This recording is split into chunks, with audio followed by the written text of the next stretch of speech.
3 FMCG stocks to watch. तो परंपरा के अनुसार पहले आप लोगों को नाम बता देता हूं। नाम है नेस्ले, ब्रिटानिया और एचयूएल। इन तीन कंपनीज के बारे में मतलब इन पे हमने ध्यान क्यों रखना चाहिए इसके बारे में मैं बताऊंगा आप लोगों को। दोस्तों नवरात्रि ये प्रोमो कोड एक्टिव है। 50% discount plus free e learning course on stock market is available on all model portfolio subscription. तो इन्वेस्टरनेट.in को विजिट करके सब्सक्राइब कीजिएगा। पाम ऑयल के बारे में बात करने वाले हैं और पाम ऑयल के प्राइसेस नीचे जाने की वजह से इन कंपनीज को कितना बेनिफिट हो रहा है या फिर इस सेक्टर को कितना बेनिफिट हो रहा है उसको थोड़ा सा समझने की कोशिश करेंगे।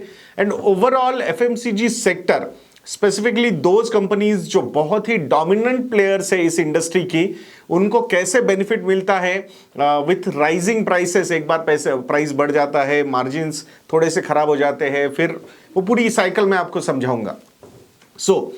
पाम ऑयल के प्राइसेस अगर हम देखेंगे पीक से, जो 4-5 महीने पहले के पीक लेवल से ऑलमोस्ट 50% तक नीचे आ चुके हैं, 50% तक नीचे आ चुके हैं। दो प्री पैंडेमिक लेवल के कंपैरिजन में अभी भी ये प्राइसेस ऑलमोस्ट 30% ऊपर है। यानी डाउनवर्ड अगर आप मूवमेंट देखोगे पाम ऑयल में, अगर नॉर्मल से और ज्यादा आ जाती है, एटलीस्ट दोज कंट्रीज जहां से पाम ऑयल एक्सपोर्ट होता है वहां ऐसा कोई प्रॉब्लम नजर नहीं आ रहा है after Covid. And that's why अगर ओवरऑल सिचुएशन अच्छी इंप्रूव हो जाएगी, सप्लाई साइड की, डिमांड साइड से प्रॉब्लम नहीं है, सप्लाई साइड का इन्फ्लेशन था ये, तो वो क्लियर हो जाएगा। तो I think supply will be on a higher side. Plus India ने पाम ऑयल इंपोर्ट्स की डिपेंडेंसी कम करने के लिए भी बहुत सारे स्टेप्स लेना शुरू कर दिया है। Specifically north eastern part of India जो है वहां पे बहुत सारे नई मतलब इन अ वे फार्मिंग टाइप ऑफ चल रहा है, तो वो मूवमेंट भी काफी अच्छी तरीके से बढ़ती हुई नजर आ रही है। तो अब ये प्राइसेस गिर चुके हैं। अब एफएमसीजी कंपनीज जो स्ट्रांग कंपनीज होती है, फिर वो फूड प्रोसेसिंग में हो या फिर पर्सनल केयर में हो, जहां वो ब्रांड का सारा खेल होता है, मतलब ब्रांड अगर बहुत जबरदस्त है तो उस हिसाब से मार्केट शेयर वगैरह होते हैं इनके। और वहीं पे नेस्ले हो या फिर ब्रिटानिया हो या फिर एचयूएल हो, ये डोमिनेंट प्लेयर्स है उसके अपने अपनी फील्ड के। तो जब प्राइसेस बढ़ जाते हैं, रॉ मटेरियल कॉस्ट बढ़ जाती है, so at that point of time ये जो कंपनीज होती है ये प्राइसेस पास ऑन करते हैं टू द कस्टमर। और वो कैपेसिटी जो होती है पास ऑन करने की, प्राइस पास ऑन करने की, ये इन कंपनीज में बहुत ज्यादा होती है।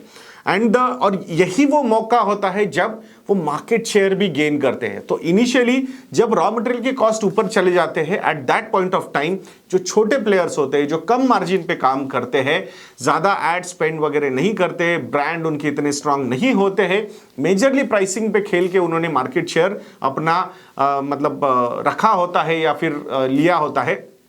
तो वो जो प्लेयर्स होते हैं because of low margins on their businesses, या तो वो लूज कर जाते हैं, कंपनी बंद हो जाती है, या फिर मार्केट शेयर लूज हो जाते हैं, एक्विजिशंस हो जाते हैं ऐसे छोटे छोटे ब्रांड्स के from the big players. And that's where these dominant players come into picture. जब ये एक बार होना शुरू हो जाता है, कंसोलिडेशन होना शुरू हो जाता है, then they start increasing the prices of their products. Market मतलब ये जो खराब सिनेरियो डेवलप हुआ था उसमें उन्होंने मार्केट शेयर भी गेन किया, and after gaining the market share they have started increasing the prices also. अब जब रॉ मटेरियल की कॉस्ट ऊपर जाती है तब प्राइसेस ऊपर चले जाते हैं, बट जब रॉ मटेरियल की कॉस्ट नीचे आती है तब ज्यादा प्राइसेस वहां पे प्रोडक्ट्स के नीचे नहीं आते हैं। And that's when their operating profit margins starts improving. और यही वो सिलसिला है जो कितने सालों से चलता आ रहा है। And that's why there are some companies which are present for last 50, 60, 70, 100 years, and these companies will be present for next 50, 60, 70, 100 years. That's the beauty of these companies. Earning visibility आप समझ रहे हो कितनी जबरदस्त है इन कंपनीज में। So वो इसी चीज पे हमने यहाँ पे ध्यान देना चाहिए। अब थोड़ा सा फिर से एक बार पाम ऑयल रिलेटेड बातें कर रहे हैं तो उस पर फिर से एक बार बात करते हैं कि इंग्रेडिएंट होता है palm oil in food processing business and FMCG business. तो फूड प्रोसेसिंग में हमने यहाँ पे दो नाम लिए, एक है नेस्ले एंड दूसरा है ब्रिटानिया। और यहाँ पर्सनल केयर में जो है उसमें हमने एचयूएल को कंसिडर किया है। दो एचयूएल हर जगह पे प्रेजेंट है, मतलब उनके इतने सारे ब्रांड्स हैं। अगर एचयूएल के कौन से ब्रांड्स है आपको देखना है तो एचयूएल की वेबसाइट को विजिट कीजिए, वहां पे पता चलेगा आपको कि कितने सारे ब्रांड्स उनके पास है। फिर वो खाने से लेके पर्सनल केयर तक सब जगह पे they are so much present. तो यहाँ अगर बात करते हैं हम कि कितना मतलब ये कितना रॉ मटेरियल लगता है। सो ओवरऑल वेजिटेबल ऑयल का अगर हम वर्ल्ड का मार्केट देखते हैं, इसमें 40% का जो शेयर है वर्ल्ड मार्केट में वेजिटेबल ऑयल में, वो पाम ऑयल का है। This is huge. और इंडिया की अगर हम बात करेंगे, स्पेसिफिकली इंडिया की अगर हम बात करते हैं, तो इंडिया में जितना ऑयल इंपोर्ट होता है, एडिबल ऑयल इंपोर्ट होता है, उसमें से 60% ऑयल जो होता है वो पाम ऑयल होता है। तो आप डिपेंडेंसी समझ रहे हो। तो यही वो चीज़ है। फूड प्रोसेसिंग में अगर हम बात करते हैं, सो 3 मेन इंग्रेडिएंट्स होते हैं फूड में, स्पेसिफिकली बिस्कुट वगैरह, ये अगर हम ब्रांड्स देखते हैं, या फिर नूडल्स वगैरह। सो मेजरली नेस्ले एंड ब्रिटानिया की हम यहाँ पे बात कर रहे हैं। तो यहाँ जो रॉ मटेरियल की कॉस्ट है फॉर दिस पर्टिकुलर बिजनेस, वो 40 to 60% 3 इंग्रेडिएंट्स आती है। एक है wheat, sugar and palm oil, जिसमें पाम ऑयल मेजर पोर्शन रहता है। सो वो एक ऐसा सेगमेंट है जहां पे प्राइसेस इतने बड़े थे और वो नीचे आए हैं, एंड दैट्स व्हेन कि यहां इन दो कंपनीज को एक एडवांटेजियस पोजीशन में ये लेके जाएगा। दो व्हीट एंड शुगर के प्राइसेस अभी तक उतने नहीं गिरे हैं। We will not be surprise आने वाले समय में, looking at the monsoon which we have seen, I think these prices will also start coming down. So ये फूड स्पेस में था। पर्सनल केयर में अगर एचयूएल की हम बात करते हैं, तो एचयूएल का अराउंड पूरे रॉ मटेरियल कॉस्ट में 20 to 25% का जो कंट्रीब्यूशन है वो एचयूएल में पाम ऑयल का ही है, रॉ मटेरियल के पॉइंट ऑफ व्यू से अगर हम देखते हैं।